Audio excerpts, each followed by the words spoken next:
ఈరోజు సూర్య న్యూస్ ఛానల్కి బాలభవన్ డైరెక్టర్ గత 25 ఏళ్ళుగా పిల్లల విద్య కోసమే కాదు అదర్ యాక్టివిటీస్ కల్చరల్ యాక్టివిటీస్ కానివ్వండి, స్పోర్ట్స్ కానివ్వండి, పిల్లల్లో ఎలా డెవలప్ చేయాలి అనేది అన్ని స్కూళ్ళకి ప్యారలల్గా మన బాలభవన్ పనిచేస్తుంది. దానికి డైరెక్టర్గా సుభద్రాదేవి మేడం గారు ఉన్నారు. అంతేకాకుండా ఆమె ఒక అడ్వకేట్ కూడా. సమాజంలో ఆమెకి ఎన్నో సమస్యలు ఆమె దృష్టికి వస్తుంటాయి. అలాంటి వ్యక్తి ఈరోజు మన స్టూడియోకి రావడం మనందరికి కూడా ఆనందం. అయితే సమాజంలో నేడు విద్యా వ్యవస్థ కానివ్వండి, పిల్లలు పెంపకం కానివ్వండి ఎలా పోతుంది, దాని డైరెక్షన్ చాలా ఘోరంగా ఉంది. దాని గురించి మనం ఈ మధ్య మహబూబ్ నగర్ జిల్లాలో ఒక సంఘటన జరిగింది. 10వ తరగతి చదివే పిల్లలు ఆ స్కూలు కరెస్పాండెంట్ ప్రిన్సిపల్ గానే డబ్బు కోసం చంపడం అనేది అసలు సమాజం యొక్క ఒక డైరెక్షన్ని రాంగ్ రూట్లోకి మార్చేసినట్టు అర్థమైపోయింది. దీని మీద తప్పెవరిది, ఎవరు మారాలి, ఏం చేయాలి అనే విషయాలన్నీ కూడా ఇప్పుడు మనం సుభద్ర మేడం గారితో మాట్లాడి ఈరోజు ఈ డిబేట్ని కొనసాగిస్తాం. నమస్తే మేడం. నమస్తే మేడం. ఇప్పుడు ఆల్రెడీ మీరు కూడా చూశారు, మనమందరం కూడా విన్నాము. అక్కడక్కడ భారతదేశంలో కాకుండా ప్రపంచంలో 1, 2, 3 సంఘటనలు స్కూళ్ళల్లో అమెరికాలో పిల్లలు కాల్చారు అనేది అలాంటివి చూసాము. కానీ మన భారతదేశంలో, అది మన తెలుగు రాష్ట్రాల్లో 10th క్లాస్ చదివే పిల్లలు చెడు వ్యసనాలకు అలవాటు పడిపోయి డబ్బు కోసం రెక్కి నిర్వహించి మరి, ఏదో అన్ఎక్స్పెక్టెడ్గా జరిగిన సంఘటన అయితే కాదు, రెక్కి నిర్వహించి ఒక ప్లాన్ ప్రకారం దొరకకుండా, ఎలా సీసీ కెమెరాలు ఉన్నా కూడా మ్యాక్సిమం వాటికి దొరకకుండా వాళ్ళు ప్లాన్ చేశారంటే నాకు తెలిసి వాళ్ళకి ఆ క్రిమినల్ మైండ్ ఈ రోజు వచ్చింది కాదని నాకు అనిపిస్తుంది. దీని మీద మీరు ఏమంటారు మేడం? మాకు కూడా అదే అనిపిస్తుంది. యాక్చువల్గా ఏంటంటే ఎక్కువ ఇంట్లో ఫ్యామిలీలో మదర్ ఐడెంటిఫై చేయాలి పిల్లల సైకాలజీని.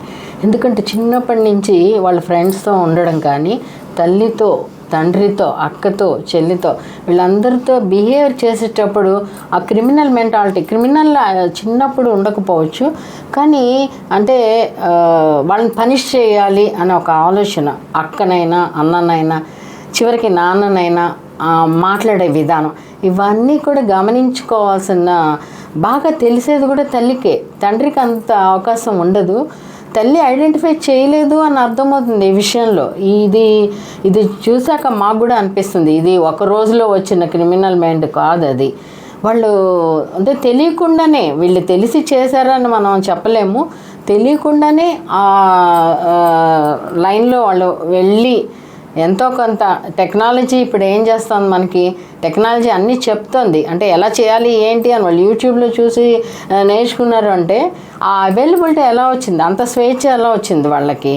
ఇవన్నీ కూడా ఎక్కడి నుంచి వచ్చినాయి? ఫ్యామిలీ నుంచి. ఫ్యామిలీలో తల్లి కానీ తండ్రి కానీ, వాళ్ళకంటే పిల్లల కంటే పెద్దవాళ్ళు కానీ వీళ్ళు ఏం చేస్తున్నారు, అది వీళ్ళు ఏం చదువుతున్నారు, అసలు వీళ్ళ ఆలోచనలు ఎలా ఉంటున్నాయని గుర్తించాలండి. గుర్తించినప్పుడు మనకి సమాజంలో ఇలాంటి విషవృక్షాలు చాలా వస్తాయి, తప్పదు.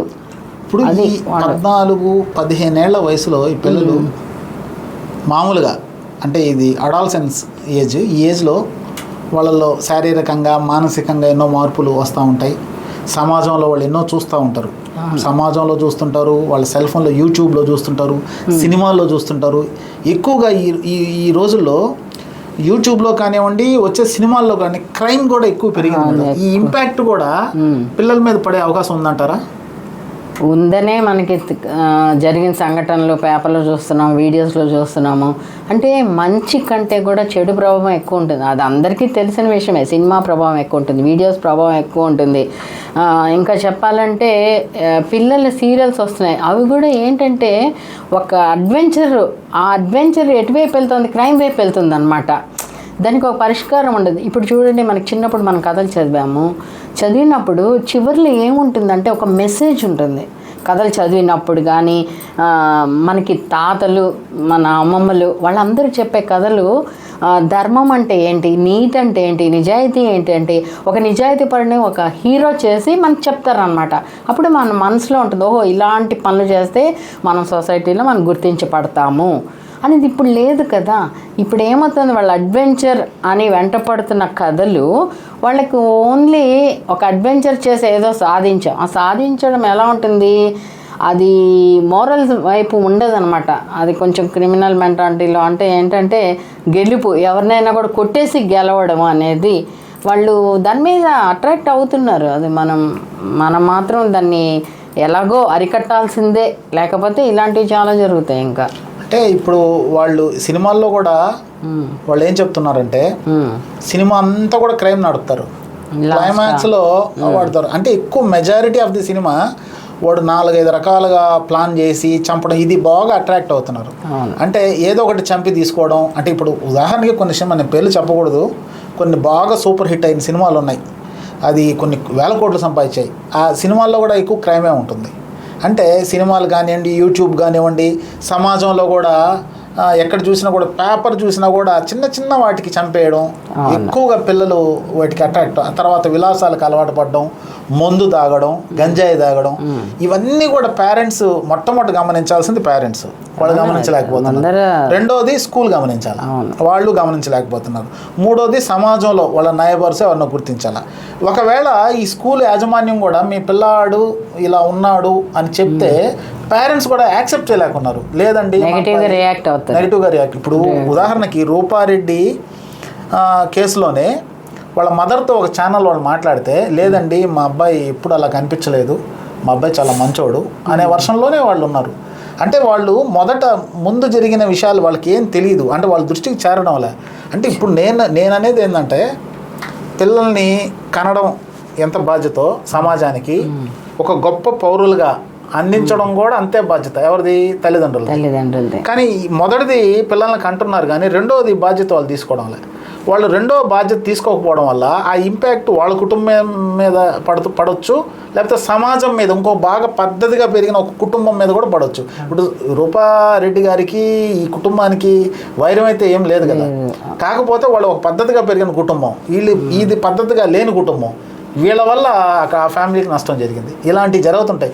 కాబట్టి నేనేమంటానంటే మేడం, ఇప్పుడు ఈ తల్లిదండ్రులు ఎవరైతే ఉన్నారో ఈ ఎక్కువగా నాకు తెలిసి, అంటే నేను ఒక వర్గాన్ని చెప్పడం లేదు, లోయర్ మిడిల్ క్లాస్లో ఓన్లీ సంపాదించుకుంటున్నాం, తినిపిస్తున్నాం, పంపిస్తున్నాం అనేది చూస్తున్నారు. కానీ పిల్లవాడు ఎక్కడికి పోతున్నాడు, ఏం చేస్తున్నాడు అని వాళ్ళు గమనించలేకపోతున్నారు. దానికి కారణం వాళ్ళకి లిటరసీ, చదువు లేకపోవడం కావచ్చు, సమాజం మీద అవగాహన లేకపోవచ్చు, ఇలాంటి విషయాలు జరుగుతాయని వాళ్ళు గుర్తించకపోవచ్చు. ఒకళ్ళు ఎవరైనా చెప్పినా కూడా యాక్సెప్ట్ చేయలేకపోతున్నారు. దీనికి ఇప్పుడు మీరేమంటారంటే మేడం, ఇప్పుడు ఈ పిల్లలు ఎక్కువ మంది, అంటే నేను ఇప్పుడు మాగుంట లేఅవుట్ అంటే కొంచెం ఒక మంచి ఏరియా, పోష్ ఏరియా, అలాంటి ఏరియా నుంచి క్రైమ్లో ఉన్న పిల్లలు తక్కువ వస్తున్నారు. అలా కాకుండా మాస్ ఏరియాలో ఉన్న దగ్గరలోంచి క్రైమ్లోంచి ఎక్కువ మంది పిల్లలు వస్తున్నారు. దీని మీద బాధ్యత వహించాల్సిన బాధ్యత నేను చెప్పేది ప్రభుత్వం మీద కూడా ఉందని నేను అంటున్నాను. ఎందుకంటే పోలీస్ డిపార్ట్మెంట్ ఉంది, ఇలాంటి ఖచ్చితంగా నిఘా పెట్టాలి కదా. ఇలాంటి పిల్లలు ఎక్కడ ఉంటున్నారు, ఏం చేస్తున్నారు, వీళ్ళ డ్యూటీస్ ఏంది, వీళ్ళు ఎట్ట పోతున్నారు అనేది పెట్టాల్సిన అవసరం ఉందంటారా లేదా? పోలీస్ డిపార్ట్మెంట్ కూడా ఉందని నేను భావిస్తున్నా. మీరేమంటారు దీని మీద? ఇప్పుడు తల్లిదండ్రులు పట్టించుకోరు, స్కూల్ యాజమాన్యం కూడా పెద్ద పట్టించుకోకపోవచ్చు, ఇంకెవరు పట్టించుకోవాలి ఈ సమాజంలో ఈ పిల్లల్ని? పోలీసుల బాధ్యత ఉంటుంది, ప్రభుత్వం బాధ్యత ఉంటుంది, కానీ వాళ్ళ విధి విధానంలో ఇవి లేవు, మనకి అవి డ్యూటీలో లేవు, ఇవన్నీ ఐడెంటిఫై చేయడం లేదు. ఐడెంటిఫై చేయడం అయితే మదర్స్ నుంచే ఉంటుందండి. మీరు చెప్పినట్టు కూడా లోయెస్ట్ క్లాస్లో ఎక్కువ క్రైమ్ ఉండడము, ఎక్కువ గంజాయికి అలవాటు పడ్డము, క్రిమినల్ యాక్టివిటీస్కి అలవాటు పడ్డం ఎందుకు ఉంటుందంటే వాళ్ళ పేరెంట్స్ నిఘా లేదు వాళ్ళ మీద. వాళ్ళు ఏం చేస్తున్నారో తెలియదు, వాళ్ళు ఎక్కడికి వెళ్తున్నారో తెలియదు, వాళ్ళ ఆలోచనలు ఎలా ఉంటున్నాయి. ఎందుకు మీరు ఇంకోటి కూడా గమనించాలి, ఆ జనరేషన్లో ఏంటంటే వాళ్ళకే సివిలైజేషన్ లేనప్పుడు, వాళ్ళకే చదువు లేనప్పుడు మరి వీళ్ళకి ఏం నేర్పిస్తారు?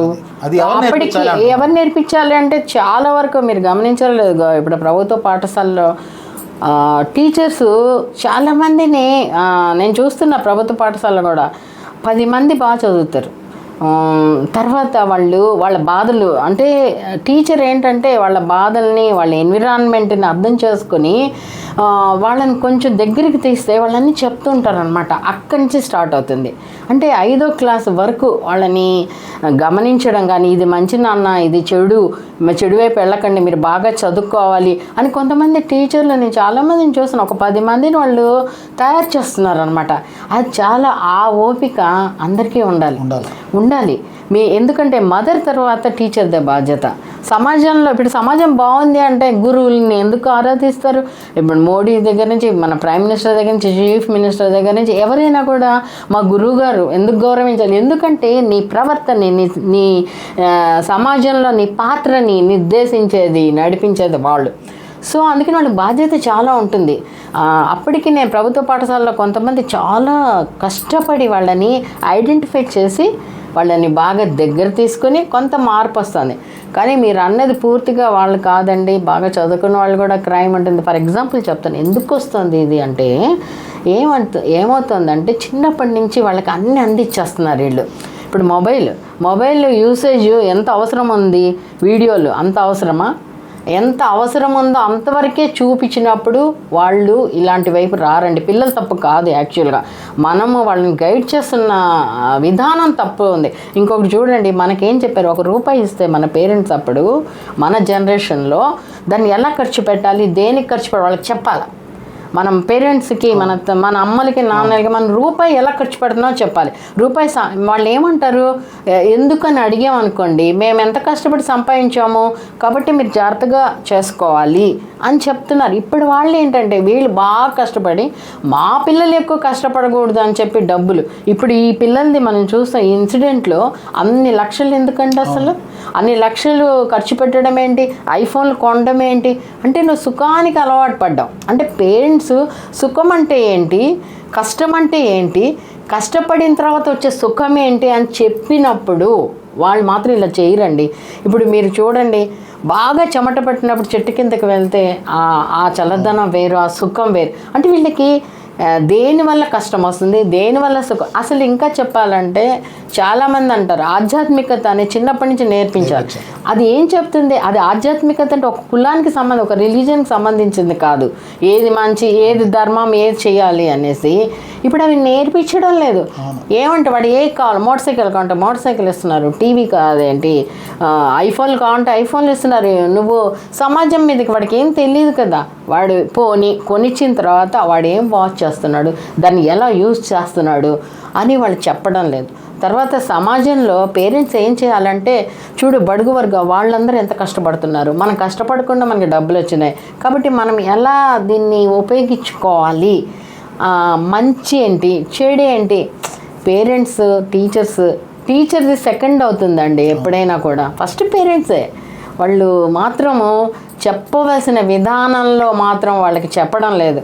పక్కవాడి కంటే మన బాబు బాగుండాలి, పక్కవాడి కంటే మార్కులు ఎక్కువ కావాలని ఆలోచిస్తున్నారు, పక్కవాడి కంటే మెరిట్ ఉండాలి అని. కానీ పక్కవాడి కంటే సంస్కారం మన వాడికి ఉండాలి అనేది మనకు కనిపించడం లేదు. చూడండి, ఇవి లాస్ అవ్వడం వల్ల మనం సమాజం మీద మనం వదిలేస్తున్నాం అన్నమాట కొంతమందిని. వాళ్ళ తప్పు కాదు, వదిలేసిన వాడిదే తప్పు, తయారు చేసిన వాళ్ళదే తప్పు. మన మూలాలకు వెళ్ళి ఎక్కడ జరుగుతుంది ఇదంతా కూడా మనం ఆలోచించాలండి. ఇది పేరెంట్స్ ఇది చాలా, మీరు అంటున్నారు బడుగు వర్గం అదే లోయెస్ట్ క్లాస్లో ఎక్కువ ఉందని. కానీ ఫర్ ఎగ్జాంపుల్ చెప్తున్నా, చదువుకుంటున్నారు, ఉద్యోగం చేస్తున్నారు, డబ్బులు సంపాదిస్తున్నారు. కానీ ఇప్పుడు మనకి ఒక పార్క్ చూడండి, మార్నింగ్ వెళ్ళినప్పుడు గేట్ దగ్గర ఇష్టం వచ్చినట్టు వెహికల్స్ పెడతారు. అంటే గేట్కి వదలాలి అనేది ఆ సెన్స్ కూడా ఉండకుండా ఎలా ఉంటారు, చదువుకున్నారు కదా. పైగా నేను ఒకరోజు అడిగితే అలా వదిలేయండి, వెళ్ళే వాళ్ళు వెళ్ళాలి కదా అంటే దానికి తగువ పెట్టుకుంటారు. అంటే ఎక్కడి నుంచి మనకి, నువ్వే సివిలైజేషన్ లేక నీ పిల్లలకి ఏం నేర్పిస్తావు? కాబట్టి నువ్వు సివిలైజ్డ్గా ఉండు, రోడ్డు మీద ఎలా నడవాలి, ట్రాఫిక్లో ఎలా ఉండాలి, డబ్బులు విచ్చలవిడిగా ఎలా ఖర్చు పెట్టకూడదు. అసలు నీకుంటే ఇంకా మీకు చెప్పాలంటే పిల్లలు నాన్నలు హీరోలు అండి. వాళ్ళకి నాన్న ఏం చేయకూడదండి, నాన్న కానీ అమ్మ కానీ. నువ్వు అబద్ధం చెప్పకూడదు అన్నావు, నువ్వు చెప్పకూడదు. నువ్వు రాంగ్ యాక్టివిటీస్ చేయకూడదు. నువ్వు సిగరెట్ తాగకూడదు. నువ్వు అంటే వాడికి తెలిసే విధానంలో వాడికి అంటే దాని మీద అట్రాక్షన్ ఉంటుంది. నాన్న తాగాడు కదా, నేను తాగితే తప్పేంటి, అమ్మ అబద్ధాలు చెప్పి నేను చెప్తే ఏంటి, ఇవన్నీ కూడా మనం చాలా లైట్గా తీసుకుంటున్నారు ఈ సమాజంలో. ఆ లైట్గా తీసుకోకుండా అదే కనుక మనం స్ట్రాంగ్గా అబ్బో ఇక్కడి నుంచే తయారవుతున్నారు, ఇక్కడి నుంచే ప్రమాదాలు వచ్చే అంటే. ఇంకొకటి ఏంటంటే లాస్ట్లో మీరు అన్నది కూడా, నువ్వు నీ నెగ్లిజెన్స్ వల్ల, నీ నిర్లక్ష్యం వల్ల తయారైన పిల్లలు వేరే వాళ్ళు, సంబంధం లేని వాళ్ళు ఎందుకు దాని ఎఫెక్ట్ ఎలా పడుతుంది అంటే ప్రాణాలు కూడా పోవాలా. నీ పిల్లలు సరిగ్గా లేరు, నీ పిల్లలు సరిగ్గా లేకపోవడం వల్ల వేరే వాళ్ళ మీద ప్రాణాలు కూడా పోతూ ఉంటే మరి మనం అందరం ఏం చేయాలి? మనం ఎక్కువ బాధ్యతగా ఉండాలి. డబ్బు సంపాదన వేరు, క్యారెక్టర్ వేరు, చదువు వేరు, అన్నీ వేరే వేరే కాదు, అన్నీ కలిపి ఒకటే ఉన్న రోజు భారతదేశం బాగుంటుంది. అసలు తెలుగు రాష్ట్రాలు కూడా బాగుంటాయి. మరి ఇప్పుడు పాత రోజుల్లో అయితే పెద్ద ఫ్యామిలీస్ ఉండేవాళ్ళు, అంటే ఇంట్లో అమ్మమ్మ నానమ్మ వీళ్ళందరూ ఉండేవాళ్ళు. వీళ్ళు జాబ్కి వెళ్ళినా కూడా పిల్లల యొక్క ప్రవర్తనని వీళ్ళు అబ్జర్వ్ చేసేవాళ్ళు. ఇప్పుడు అన్ని న్యూక్లియర్ ఫ్యామిలీస్ అయిపోయాయి, మదరు ఫాదరు పిల్లలు.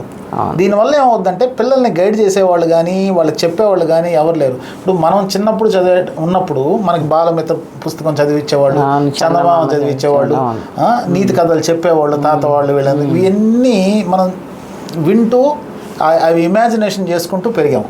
ఇప్పుడు అవి చెప్పేవాళ్ళు సెల్ ఫోన్ ఇస్తారు, సెల్ ఫోన్లో ఏమైనా చూడొచ్చు, కానీ ఏం చూస్తున్నాడు అనేది కూడా పేరెంట్స్ చూసే ఓపిక లేదు. వాళ్ళకి సమయం వాళ్ళకి సమయం లేకపోవడం వల్ల సమాజం రాంగ్ రూట్లో పోతుంది కదా. వాళ్ళు ఖచ్చితంగా సమయం చేసుకోవాలా. ప్రతి తల్లిదండ్రులు కూడా వాళ్ళు టైం అనేది చేసుకుంటే. మీరు అన్నది బాగుంది. ఒక కనడమే కాదు, వాళ్ళని సరిగ్గా పెంచడం అనే బాధ్యత. మీ బాధ్యత తప్పిపోతే మొత్తం సమాజం మీద ఎఫెక్ట్ ఉంటుంది దానికి. అంటే వీళ్ళు కన్నంత మాత్రం బిడ్డ కాదు కదా, సమాజానికి మనం ఇచ్చే గిఫ్ట్ అది. అది ఎలా ఉండాలా? గుడ్గా ఉండాలా. అలా కాకుండా ఒక బ్యాడ్ దీన్ని సమాజం మీద వదిలేస్తే అంటే నీకేమి ఇచ్చారు కాదు, నువ్వేం చేస్తున్నావు అనేది ఎక్కువ దాని మీద మనసు పెట్టాలి. ఎవరు కూడా చూడడం లేదు. కాబట్టి పిల్లల పెంపకం అనేది అన్నిటికంటే పెళ్లి చేసుకోవడం కంటే ముందు నాకు తెలిసి పిల్లల పెంపకం మీద వీళ్ళకి ఒక పుస్తకం ఇవ్వడమో లేకపోతే వాళ్ళకి ట్రైనింగ్ ఇవ్వడం చేస్తే పిల్లల పెంపకం చాలా ఇంపార్టెంట్. ఎలా ఉండాలి, ఇప్పుడు వాళ్ళు అడిగినవన్నీ కొనిచ్చేసి ఏది నో అనకుండా అన్నీ ఎస్సలు పెడితే ఎప్పుడైనా నో ఎదురైతే వాడు రియాక్ట్ అయిపోతాడు. చాలా కూడా వాడికి నచ్చింది పక్కన వాడి దగ్గర ఉంటే బలవంతంగా లాగేసుకుంటున్నాడు. ఇది నేను లాక్కోవచ్చా లాక్కోకూడదు అనేది కూడా చెప్పాలి కదా. మన వస్తువు ఏది, అవతల వాళ్ళ వస్తువు ఏది, అవతల వాళ్ళని ఎలా గౌరవించాలి చిన్నప్పటి నుంచి. అంటే ఎడ్యుకేషన్ స్కూల్లోనే కాదు, ఇంట్లో కూడా జరగద్దు కదా. ఇంట్లో జరగాల్సింది స్కూల్లో జరగాల్సింది స్కూల్లో. ఇంట్లో ఎడ్యుకేషన్ అసలు జరగడం లేదు. స్కూల్లో కూడా ఒకప్పుడు మోరల్ ఎడ్యుకేషన్ లేదు, ఇప్పుడు అది లేదు. ఓన్లీ కూడా మార్క్స్ ర్యాంక్స్ వీటిలోనే పోతున్నారు. కానీ ఎప్పుడైతే ఈ మోరల్ ఎడ్యుకేషన్ అనేది స్కూళ్ళల్లో కూడా పెట్టాలి, అదేవిధంగా కౌన్సిలర్స్ని కూడా పెట్టాలా అనేది నా ఆలోచన మేడం. రెగ్యులర్గా పేరెంట్స్కి ముందర కౌన్సిలింగ్ కావాలండి. అసలు మీ పిల్లల్ని వారం మీరు వాళ్ళని వాచ్ చేయాలి. వాళ్ళ ప్రవర్తన ఏంటి, వేరే వాళ్ళ పట్ల ఎలా ఉన్నారు, వీళ్ళకి దేని మీద అవగాహన ఉంది, దేని మీద లేదు, వీళ్ళని ఇలా వదిలేస్తే మనం కరెక్ట్ చేయగలమా, అలా ఉండాలి. స్కూల్లో కూడా ఇప్పుడు ఏమంటున్నారంటే స్కూల్ మీద వదిలేస్తున్నారు, ఉపాధ్యాయులు చెప్పాలి అని. కానీ వాళ్ళకి చెప్పడానికి టైం లేదే. వాళ్ళకు ఉండే సిలబస్ని కంప్లీట్ చేయడం వరకే వాళ్ళు అదే చేయగలుగుతున్నారు. వాళ్ళకి ఇంకొకటి ఏంటంటే మీరు అన్నది ఎడ్యుకేషన్ సిస్టమ్ కూడా సరిగా లేదు. దాంట్లో ఏంటంటే మార్కులు, టెక్నాలజీ. ఇప్పుడు పిల్లలు నిజంగా చెప్తున్నా, పిల్లల ఐక్యూ ఎక్కువగా ఉంది. వాళ్ళు అసలు సూపర్ కిడ్స్. అందుకని మనం ఇంకొంచెం జాగ్రత్త తీసుకోవాలన్నమాట. వాడికి అన్నీ అర్థమైపోతాయి. వాడు అమ్మని చదువుతున్నాడు, నాన్నని చదివేస్తున్నాడు అంటే వాళ్ళ అమ్మ నాన్న అందకుండా కూడా వాడు చేసే పనులు వాడు జాగ్రత్త పడుతున్నాడు. అలాగే స్కూల్లో కూడా మా దగ్గర ఒకలాగా ఉంటాడు, పక్క వాళ్ళ దగ్గర ఒకలాగా ఉంటాడు. ఐడెంటిఫై చేయడం అంటే వాడి మీద కాన్స్టెంట్గా వాచింగ్ ఉంటే కానీ వాడి క్యారెక్టర్ మనం అనలైజ్ చేయలేం. అందరూ చెడ్డవాళ్ళు లేరు, చాలామంది మంచి పిల్లలు. ఐక్యూ చాలా ఎక్కువగా ఉంటుంది. టెక్నాలజీ అంటే పిచ్చి అట్రాక్షన్ ఉంది. మనం ఏం చేయాలంటే టెక్నాలజీతోనే వీళ్ళని మనము దారికి తెచ్చుకోవాలి. టెక్నాలజీ వద్దు, నువ్వు మొబైల్ చూడొద్దు అంటే వాళ్ళు చూడకుండా ఉండరండి. ఆ మొబైల్ చూసే విధానం, అందులో ఏవి చూడాలి ఏవి చూడకూడదు నేర్పించాలి. అన్నీ ఉంటాయి సమాజంలో, నువ్వేం ఆపలేవు, టెక్నాలజీని ఆపలేవు, మనం ఏం చేయలేం. అది ఫాస్ట్గా పెరుగుతుంది. అలాగే వీళ్ళ ఐక్యూ కూడా చాలా ఫాస్ట్గా పెరుగుతుంది. ఎందుకంటే బ్రిలియంట్ స్టూడెంట్స్ చూస్తున్నాం మనం. 10 ఏళ్లకే కొన్ని తయారు చేయడము, సైన్స్లో కానీ ప్రయోగాల్లో కానీ. వాటిలో మేడం పేరెంట్ గైడెన్స్ ఉన్న పిల్లలు అలా అవుతున్నారు అనేది నా అంతే. అంటే వాళ్ళు పేరెంట్స్ గైడెన్స్ కరెక్ట్ ఉండదో ఆ పిల్లలు షైన్ అయిపోతున్నారు. పేరెంట్ గైడెన్స్ తగ్గిన చోట ఇలాంటి ఇంపాక్ట్ పడుతుంది అనేది నా అభిప్రాయం. మీరేమంటారు? పిల్లలదే నేను చెప్తాను, అట్రాక్షన్స్ ఎక్కువ ఉంటాయి. పిల్లలదే తప్పు లేవు, అట్రాక్షన్ చెడువైపు. తర్వాత ఇంకేంటంటే వాళ్ళకి సుఖం అంటే ఏంటో తెలియదండి, సంతోషం అంటే తెలియదు, హ్యాపీనెస్ అంటే తెలియదు. అంటే నువ్వు తాగితే హ్యాపీగా ఉంటావా, నువ్వు డ్రగ్స్ వేసుకుంటే హ్యాపీగా ఉంటావు. అదే నేను ఇప్పుడు డ్రగ్స్ 10th క్లాస్ ఏంటి 8th క్లాస్ కూడా అందరూ గొడవ పెట్టుతున్నారు. సిగరెట్లలో, నాకు తెలిసిన చాక్లెట్లలో నాకు బాగా తెలీదు. అంటే అవైలబిలిటీ ఎక్కువ ఉందన్నమాట. అంటే నీకు సుఖం అంటే తెలియదు. సుఖం అంటే ఏంటి, నువ్వు పేరెంట్స్ చెప్తే సుఖం అంటే ఏంటి, హ్యాపీనెస్ అంటే ఏంటి. నువ్వు ప్రకృతిని చూస్తే సంతోషం ఉంటుందండి, అంత సంతోషం ఉంటుంది. నువ్వు డ్రగ్స్ రాసి నువ్వు ఒక మత్తులో ఉంటే నీకు సుఖమా? సుఖం అంటే, సంతోషం అంటే ఏంటి, నువ్వు వేరే వాడికి ఇవ్వడంలో ఉన్న సంతోషము నీకు అది ఆ రుచి మరగడలేదు. అది నేర్పించాలి. సుఖం అంటే ఏంటి, శాంతి అంటే ఏంటి. శాంతి ఎలా వస్తుంది? ఇప్పుడు ఈ పిల్లలు క్రైమ్ చేశారు, తెలియక చేశారా, ఏదన్నా కానీ వాళ్ళ మీద వాచింగ్ లైక్ చేశారా, లేదా అంటే వాళ్ళు టెక్నాలజీని ఫ్రెండ్స్ అందరు పంచుకుని చేశారా, ఒక అడ్మైర్ అనుకున్నారా, అడ్మైర్ చేయడం అనుకున్నారా, ఇదంతా వదిలేస్తే నిజానికి వాళ్ళకి తెలియని ఇదనమాట. అంటే టెక్నాలజీ ఒకటే చూస్తున్నారు వాళ్ళు, అదే తెలుసు వాళ్ళకి. వాళ్ళు నేరస్తులు అవ్వడానికి మనం ఫీల్ కావడం వాళ్ళు, మేమేదో ఒకటి అడ్వెంచర్ చేసాము, సక్సెస్ అయ్యాము, మనకు కావాల్సిన డబ్బులు ఆకున్నాము, చెయ్యాలి, డబ్బులు సంపాదించాలండి, తర్వాత ఏంటి అని క్వశ్చన్ మార్క్ తల్లిదండ్రులకు ఉండాలి. ఇప్పుడు ఎలా నీ పిల్లలు ఏంటి, నీ ఫ్యూచర్ ఏంటి, వాళ్ళని ఎప్పటికీ ఆ ముద్ర పడిపోతుంది కదా వాళ్ళ మీద. జీవితం నాశనం అయిపోయినట్టే. ఇప్పుడు 14 సంవత్సరాల లోపు ఆ పిల్లలు క్రైమ్ చేశారంటే వాళ్ళు ఇంక జీవితం కోర్టుకి వెళ్తారు. అసలు కోర్టుకి వెళ్ళి జైల్లో ఉండడం ఏంటి? బాల్యం అనేది సంతోషంగా ప్రకృతిలో కానీ పరవశించే విధానంలో ఉండాలి. అంటే అది లేకపోయినా కూడా నువ్వు ఆటల్లో, పాటల్లో, నీకు సంగీతంలో అన్నిట్లో హ్యాపీనెస్ ఉంది అని చెప్పాలి. తల్లిదండ్రులే ఆ రుచి, అంటే రుచి చూపించాల్సిన తల్లిదండ్రులు. ఉపాధ్యాయులు సెకండరీ అండి. మేడం ఎవరైనా సరే, తల్లిదండ్రులైనా ఉపాధ్యాయులైనా తప్పు చేసినప్పుడు సివియర్గా పనిష్మెంట్ ఇవ్వకుండా ఆ తప్పును సరిచేసే ప్రయత్నం నిరంతరం నిఘా పెట్టి చేస్తేనే వాడు సమాజానికి ఒక గొప్ప వాడిగా తయారవుతాడు. తల్లిదండ్రులది ఎంత బాధ్యత ఉందో స్కూల్ యాజమాన్యంది కూడా అంతే బాధ్యత ఉందని నేను ఫీల్ అవుతున్నాను. ఎందుకంటే రెండు బండికి ఉన్న 2 చక్రాలు లాంటి వాళ్ళు ఎవరు, పేరెంట్స్ కానీ స్కూల్ యాజమాన్యం. ఎందుకంటే అక్కడ ఉంటాడు, ఇక్కడ ఉంటాడు. వాడు ఉన్నప్పుడు వాడు బిహేవియర్ మనకు తెలుస్తూ ఉంటుంది. వీళ్ళిద్దరు కలిసి మాట్లాడుకోగలగాల పాజిటివ్గా, ఓపెన్గా. వీళ్ళు చెప్తే నువ్వు మా టీచర్లు వచ్చేసి పేరెంట్కి చెప్తే మా పిల్లాడి మీద నిందేస్తాను వాళ్ళు అనడం, వీళ్ళు చెప్తే ఏమని అనుకుంటారని వీళ్ళు అనుకోవడం, ఇవి లేకుండా ఇద్దరు కానీ ఈ విధంగా ఉంది ఓపెన్గా మీరు గమనించగలరు.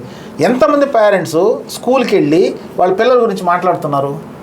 ఎంతమంది స్కూల్ యాజమాన్యం రెగ్యులర్గా పేరెంట్స్ పెట్టి పేరెంట్స్తో మాట్లాడుతున్నారు? అవి మిస్ అవుతున్నాయి. ఏది పేరెంట్స్తో మాట్లాడే మిస్ అవుతుంది. ఇది కానీ రెగ్యులర్గా జరగాల. సేమ్ టైం మేడం నా బాధ ఏంటంటే, ఇప్పుడు పోలీసు ఏమంటారంటే వీళ్ళకి రకరకాల పోలీసులు ఉంటారు. ఇంటెలిజెన్స్ పోలీసు ఉంటారు, నిఘా ఉంటారు, తర్వాత వచ్చేసి అక్కడక్కడ వాళ్ళు పిల్లల బిహేవియర్ అబ్జర్వ్ చేస్తుంటారు.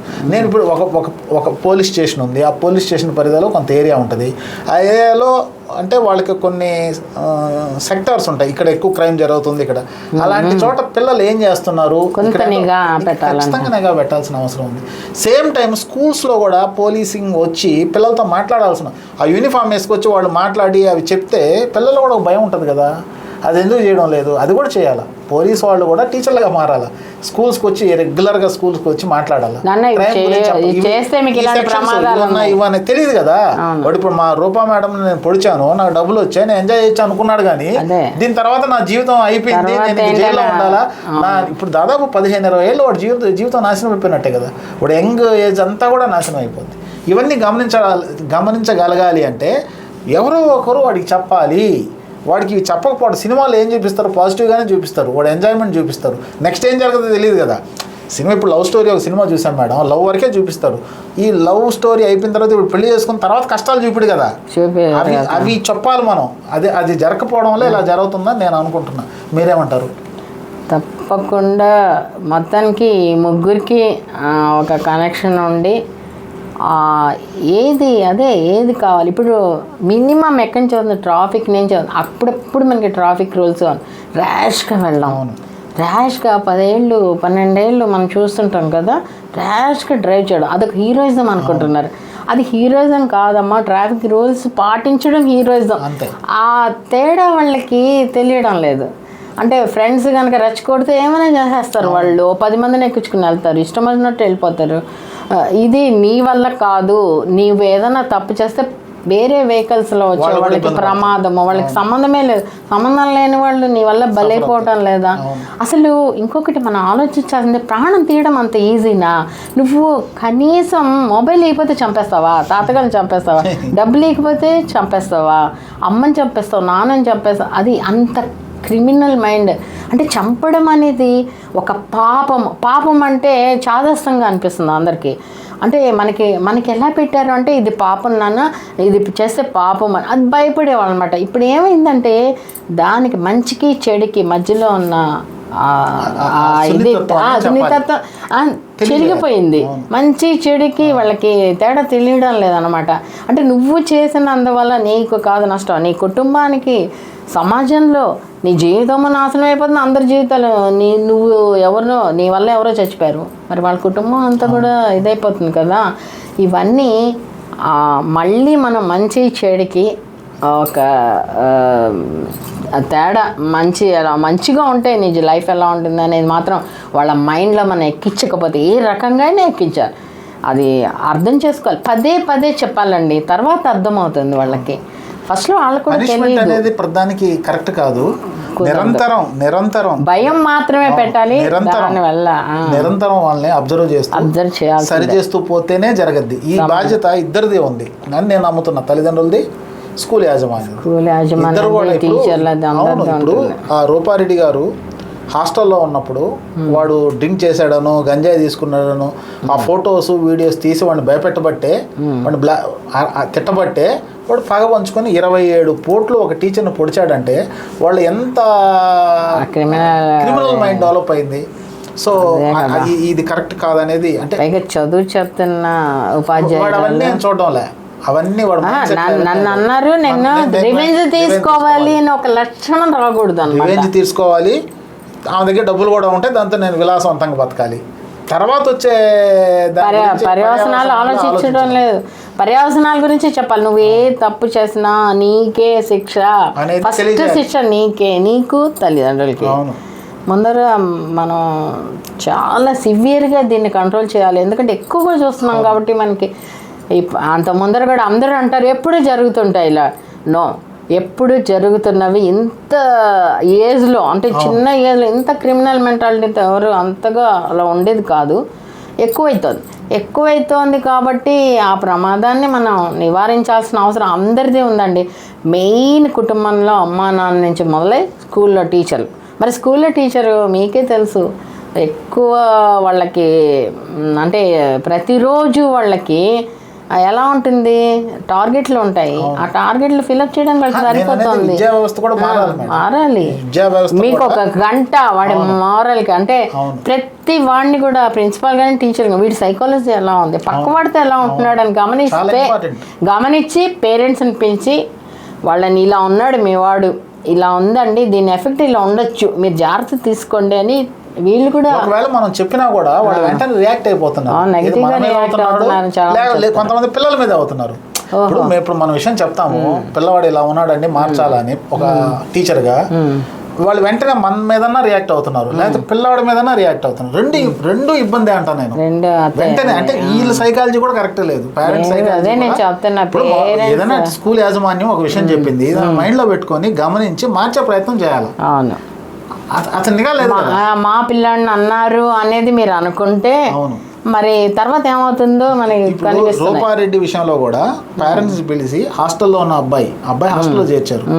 మీ అబ్బాయి ఈ విధంగా బిహేవ్ చేస్తున్నాడు, సెల్ ఫోన్లు వాడుతున్నాడు, అంతంత సెల్ ఫోన్లు ఇస్తే ఎట్టా మీరు, తర్వాత వాళ్ళు డ్రగ్స్ వాడుతున్నారు, ఇది తప్పు, మాకు ఇలాంటి పిల్లలు హాస్టల్లో వద్దు, పంపించేస్తే వాళ్ళ మదరు రిక్వెస్ట్ చేసుకుంటే డేస్ కలర్గా అలో చేశారు. సరే డేస్ కలర్గా అలో చేసిన తర్వాత కూడా ఇన్ని కంప్లైంట్స్ మా పిల్లాడి మీద వచ్చాయి, మనం ఏం చేస్తున్నాడు అనేది గమనించాలనే పేరెంట్స్ చూడాలి కదా. వాళ్ళు అప్పటికైనా నీకు తెలీదు, ఓకే ఇప్పుడు తెలిసింది కదా. దీనికి ముందు ఆల్రెడీ వాళ్ళు గోవా వెళ్ళొచ్చున్నారు. 10వ తరగతి చదివే పిల్లలు గోవాకి వెళ్ళడం ఏంటి, తల్లిదండ్రులు ఏం చేస్తున్నారు, ఇంట్లోంచి పిల్లాడు వెళ్తే, ఇవన్నీ గమనించుకోవాలి కదా. అంటే మీ అబ్బాయి దారి తప్పాడని మీకు అర్థమవుతున్నప్పుడు మీరు వెంటనే నిర్ణయం తీసుకోకపోతే ఇప్పుడు సమాజంలో ఎవరో ఒకరు ఇబ్బంది పడతారు ఖచ్చితంగా. ఇప్పుడు ఈరోజు వీళ్ళు ఇబ్బంది పడ్డారు, రేపు ఇంకొకరు. ఇలాంటి చాలా సంఘటనలు చాలా ఇళ్లలో ఇప్పుడు జరుగుతున్నాయి. ఇప్పుడన్నా మిగిలిన పేరెంట్స్ మీ పిల్లలు ఏం చేస్తున్నారు, ఎక్కడికి వెళ్తున్నారు, వాళ్ళ ఫ్రెండ్స్ ఎవరు, వాళ్ళ అలవాట్లు ఏంటి, సెల్ ఫోన్లో ఏం చూస్తున్నారు, ఆ సెల్ ఫోన్లో హిస్టరీ చూడండి, ఏం చూస్తున్నారు, ఎలాంటి ఇప్పుడు యూట్యూబ్లోనే చూసి క్రైమ్ నేర్చుకున్నారు వాళ్ళు. ఇది మనం పేరెంట్స్ గమనించకపోతే సమాజం మీద ఇంపాక్ట్ పడద్ది. మీరు బాధపడాలా, సమాజంలో ఎవరికైనా ఇబ్బంది జరిగితే వాళ్ళు బాధపడాలా. కాబట్టి ఖచ్చితంగా నా విన్నపం ఏంటంటే పేరెంట్స్ ఇప్పుడైనా మీ పిల్లల్ని గమనించండి, స్కూల్ యాజమాన్యంతో మాట్లాడండి, నిరంతరం వాళ్ళు ఏం చేస్తున్నాడు అనేది మీరు ఖచ్చితంగా ఆరా తీయకపోతే అందరూ ఇబ్బంది పడతారని నేను అంటాను మేడం. దేశానికి దేశం ఏమి ఇవ్వాలని కాదు, రాష్ట్రం ఏమి ఇవ్వాలని కాదు, సమాజం ఏమి ఇవ్వాలని కాదు, మనం ఏమి ఇస్తున్నాము అనేది చాలా ఇంపార్టెంట్ అండి. అది గొప్పగా మన మీటింగ్లో మాట్లాడే మాట కాదు, అది ఆచరించి చూపించాలి అందరం. అప్పుడు మనకి ప్రశాంతమైన సమాజం వస్తుంది, మనకు కూడా ఎఫెక్ట్ ఉంటుంది. నాకేంటి అక్కడెక్కడో అయితే అనేది మాత్రం ఎప్పుడు అలా అనుకోకండి, మన వరకు వస్తుంది కూడా వచ్చేస్తుంది. కాబట్టి మనం అందరం జాగ్రత్త తీసుకోవాల్సిన అవసరం చాలా ఉంది.